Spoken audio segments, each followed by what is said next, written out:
It's not a good time to be a Sri Lankan cricket fan, isn't it? A heavy defeat at the hands of the Englishmen here at Galle. Our home conditions, unfortunately, that fortress that we had, Galle, is no more a fortress. It's been breached a couple of times by the Englishmen, unfortunately. And now here we are, a week full of events, if you could say that. Some unfortunate news coming through and some allegations as well. But we don't want to talk about those things because I certainly believe that you're always innocent until proven guilty. People can say anything they want to. We're here to discuss the cricket. And for that, we have Haroon Mowjood, who's always with us. Haroon, what's up, man? Nothing much, to be honest. Not been having the best of times watching Sri Lanka cricket, but really had a blast watching the Indian-Australian series. Yes, that was amazing. And it's painful in a way, Haroon, because, here we are, after a loss away on South Africa, then we come home thinking, okay, at least we can do something here, and then we go and lose like that. But it's painful to see, in a way, we're happy for them, but it's also painful to see what strides our neighbors have made. And here we are still struggling with, selecting a proper side. Exactly. Okay, let's get down to basics. Let's talk about that first test. You can't bat first in Galle, score 135 and expect to win the game, let alone draw it. Exactly. Okay, what happened, man? I mean, you can't. It's beyond explanation for me because it's not like our batsmen are that bad. Yeah, they've played well before, and we've got the experience of guys like Chandimal, Matthews, and them. They're all back in the team, so it's not like a team that played in South Africa without experience. What happened there? Mental fade, or bad stroke play, lack of fitness, LPL having an effect on it. What went wrong? No, I would like, as I said in my previous show, we'll have to put this LPL thing out of the window. Okay. You saw many brain fades taking place, especially with the shot selection, barring Dasun Shanakar's and Ambuldeniy's dismissal, which were quite unfortunate. The rest kind of threw away their wickets. And yeah, to say the least, it was an abysmal performance of batting, especially on a first day track. It wasn't doing much, to be honest. Yes, there's always turn in that Galle wicket, but then again, the responsibility is the biggest question mark. Nobody really put their hand up to at least see the team through to about 200, 250, because that would have been a very, very fighting total on that track. And yeah, you just have to kind of give a pat on the back to the Englishmen for the way they played their cricket. Very, very sporty. Well, they didn't take the wickets, that's for sure. We gifted them, some of them, at least most of them, on a platter. But that brings me to the question. I mean, it's come to that point. I mean, we always talk about, I said this on Twitter as well, that we are a team that has won the World Cup. For God's sake, we can't be dropping ourselves down to such a low standard where we lose a game and then we look at the positives. But we've been forced to do that, where we have to look at the positives in the losing cause. At least it wasn't a humiliating defeat. I mean, losing to England at Galle in 3 days could have been a disaster. At least our seniors fought back in the second innings and put their hands up. Someone like Matthews saved the name for us. But before we go to that second innings, even England, if you think about it, their batsmen weren't that comfortable except for Root. Now, why was Root so successful playing against our spinners? What was his secret? What was his mantra? Yes, if I have to put it in one phrase, it would be his feet movement. He was exceptional on the front foot, even better off the back foot, read the length very well. And if you saw it more often than not, whenever the ball was tossed up, he got down to his knees. Whenever he saw the trajectory a bit flatter, he went back. So he knew the track was slow. He had all the time in the world to kind of play on his back foot. It was smart batting more often than not, and he picked his field. He played the field very well, and it showed how important playing square of the wicket is, especially on these tracks. So he mastered the sweep, the reverse sweep, going kind of the cut, pull, all those kind of strokes, and the time in which he brought it into his batting game as well. When he came back, he was a bit subdued, but as he progressed along, he looked unstoppable, and had he not got run out in the second innings, he would have kind of finished the game as well there. So it's quite fantastic to see. And I'll tell you where this is coming from. About 5-6 years ago, the cricketing structure had promoted a lot of A-team tours to India, Sri Lanka, and those are the cricketers back then, Joss Buttler, Johnny Bairstow, Joe Root. They have actually come here and kind of got acclimatized to these conditions at a very young age. So come now, the situation is kind of very, very comfortable for them. They've assessed the conditions and they're very quick to learn and kind of go ahead. So I think this is a very good point for us also to realize, especially when we tour abroad. Before we take these guys fresh, it's best that we can send them on some development squad tours or A-team tours and create that foundation, Yes. so that they're not aliens when they go into those conditions. That's a good point, actually. I mean, some of the wrist work from Root was amazing. You don't generally see that from English batsmen or Australian batsmen for that. So, really good point there by Haroon. But let's talk about the bowling then. Was it really a case of not very good bowling? But I thought Ambulden was again fantastic. Like you keep talking about that stock ball being very important. He had that, and we saw what that resulted in. A lot of the other batsmen in England did seem uncomfortable. Dilram Pereira, even though he got a 4 I don't think it was his best bowling performance. Hasaranga struggling, and we knew it because I think it's still early days for him in Test cricket. What did you make of our spin trio? Asif Fernando did well for the fast bowler in goal. I mean, other than that, let's talk about how our spinners fared. Are you satisfied with this trio of spinners that we have, or would you be looking to making any changes in the next test?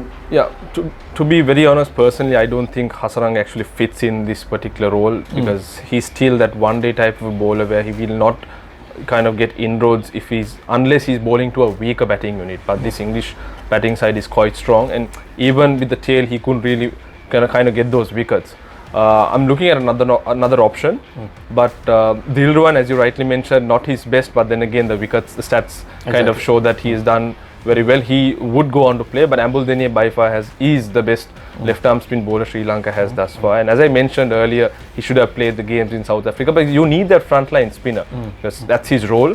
Occasionally, maybe something that he can improve on is kind of getting that consistency. You have the odd short ball coming on. I guess that'll come with experience. Exactly. He's still a young bloke, young, isn't he? He's still young. So that's one area that he should kind of focus on.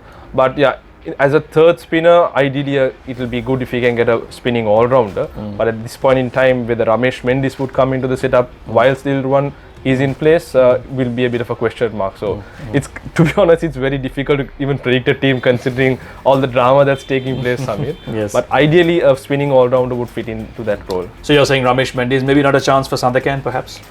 Not another option, yes, maybe a full-time bowler. If Sri Lanka can get that batting sorted out, because that's one of the things that's kind of troubling the Sri Lankan unit at this point in time, because they don't have a lot of confidence in their batting setup. True. Right, let's talk about the batting. Let's ignore that first innings. As you said, it could have been a freak show, one of those bad days. But second innings, much better performance. Thirimanne gets 100 after 7 years. That's been the talking point for so long.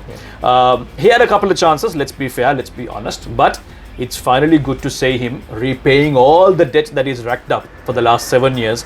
Do you think maybe this is the kind of spark that will ignite the fire in this guy? You know, do you see this kind of changing his approach, maybe more confidence, better mindset going into next games? You think that'll happen, or maybe it's just one of those days where he just batted well and we're still going to see more of the same? No, it should. It definitely should spark and ignite something in him, because I actually saw this in South Africa in that second test when he got that brief 27 or 30 runs. That really, kind of brought in some confidence in me in the sense that he's now looking for runs, because there's this phase where he gets into a shell and keeps on prodding, and then ultimately he giving the opposition the wicket.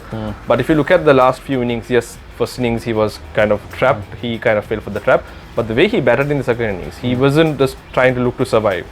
He kind of went for his strokes, and whenever the ball was in his zone, especially the slog sweep, he's a very good sweep of the ball, he went for the shot without any fear. So those are some of the positives. And touching on Kusal also, I think that's the best 50 he has scored as an opener, or in his test career. I have not seen a very subdued, slow half century scored by Kusal, but that was very, very impressive. You weren't a fan of him opening in tests. I'm still not. But he scored 350s in 3 tests, so he's making a case against what you're saying, Haroon. Exactly, but I don't think it's the stats that count. I think he can do much better batting in the middle order, because technically, in very good bowling conditions, he will not survive, to be honest. Right. So, this is where it comes to a very interesting point, because KJP could be batting where Dickwella is batting. Now, Dickwella, this bloke right here, has come under heavy criticism because he, I think, dropped a couple of catches and also hasn't scored 100 after so many tests.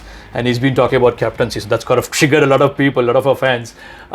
You think his place is justified in the test team? Perhaps, maybe get him to go back, just like Kusal Mendis, give him a break. And ask him to work on his game and give someone like Roshan Silva a go, or maybe get someone like Chandimal and Kusal Perera to share the wicket-keeping duties and bring in a specialist batsman there. Do you think we should do that? Absolutely. I don't think he has justified his place in the side, and maybe to give him that vice captainship is a bit too early for him, because he himself has not cemented his place in this particular side, and he's looked nothing but careless. That's the word I would like to put. Very responsible. If you look at the way he got out in both innings, very I would call them nothing shots. And the issue is he talks, but he doesn't walk the talk. That's the issue. No, I've interviewed him. He's a fun bloke. It's lovely to have him around. And I'm sure his teammates like to have him around, but that doesn't win you matches. Exactly. What wins you matches is runs and performances. Okay, let's see how they go about it. But the good thing, at least one of the greatest positives for me, was Angelo Matthews finding form. For me, him and Dinesh Chandimal are right now the best batsmen we have, and they being the backbone of this batting lineup is very important for the rest of the batsmen to play freely. I was hoping that someone like Minod Bhanuka perhaps could be given an opportunity in place of Dickwella, because he too can keep. If I was Minod Bhanuka, I'd be really confused right now. I'm taken for a tour to South Africa, given a chance to debut on one of the most difficult batting pitches in the world, and then when I'm brought home, I'm discarded. Same thing with Santosh Gunatilaka, completely put out the squad. So sort of irregular selections, maybe, it could be mentally affecting the players as well. But what other changes do you think will happen? Dasun Shanaka is there. Couldn't do what he's supposed to do, that is score runs. Do you think they'll replace him and bring in another specialist batsman, or what other changes do you foresee? I think Oshada Fernando's fitness is going to be a very, very big concern here, because if he can come into that side, that would add in a much more into Sri Lanka's repertoire of batting with styles, because he's very good at the top. Probably then Thirimanne can come down to number 3 perhaps. Sim in that number 3 position. But the other guy I'm actually looking forward to getting into that side is Roshan Silva. Yes. I think he was unfairly dropped just by failing having a bad time in one tour, and he's been that bloke. If you remember that Indian series where he batted his heart out to save the test match, you just have to give him more opportunities to kind of get settled in this particular unit. Age is not a matter. He is about 32 years, but in terms of experience and the number of runs he scored, and the fact that he's a master in getting runs in pressure situations. So I'm talking from personal experience, playing college cricket and club cricket with the gentleman. He thrives under pressure, and that's one of the key features, and that is what Sri Lanka actually needs, because especially under pressure, most of these batsmen kind of succumb to it and kind of throw away their wickets. They play sort of release shot. That's what they call it on the field. Bunty is what they call him, Roshan Silva. That's his nickname. We hope that Bunty gets into that 11 going into the second test, and we hope that some of these boys who deserve a chance are given a chance. Right. We don't have much time to talk about the rest of it, but I think Haroon sort of given us the kind of changes he would like to see. Remember, it's competition time. Last time we asked you which English batsman will score the most number of runs, and some of you answered Joe Root, and after a draw, I have decided that Masood Asmat is the winner of the free LPL jersey, courtesy of this wonderful place, the Cricket Store, the best place for you to come and get your cricket equipment. Please do come here, Masood, and pick up your favorite LPL jersey of your choice, of your size.